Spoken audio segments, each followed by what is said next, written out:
Keleivių kontrolė per valandą sučiupo 4 studentų zuikius. Pasitelkęs fantaziją jaunimas teisinosi kaip išmanydamas. Aš su bilietu važiavau, aš pirmą kursą pažymėjimą neturėjau dar, o čekį pamiršau namuose. O kur studijuojat? Vilniaus Gedimino technikos universitete įstaigų vadyba. Bet jūs jau pasidomėjote tais pažymėjimais? Taip, aš užmokėjau, tik čekį pamiršau namuose šiandien. Todėl, kad spaudos kioskelis nedien. Šiaip tai su talonėliu, bet man dar to nepadarė pažymėjimo, ar tiesiog nieko neturiu ką parodyti.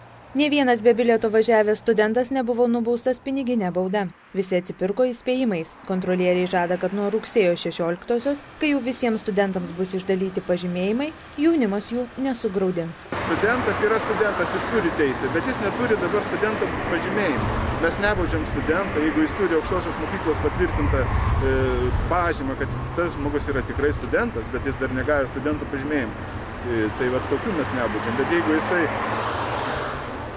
neturi ir bilieto netgi nulaidinio, tai aišku, įbausim ir studento. Reido metu nubaustas ne vien jaunimas. Kai kuriems teko namo keliauti per policijos nuovadas. Mat išgąsčio ištikti zuikiai pamiršo ir savo gyvenamasias vietas. Gimęs 60-ais. Įprastomis darbo dienomis per kelias valandas kontrolieriai pagauna apie 60 pažeidėjų. Pusė jų moksleiviai arba studentai. 5 kanalo žinioms Edita Vežbickaitė ir Juozas Raduševičius.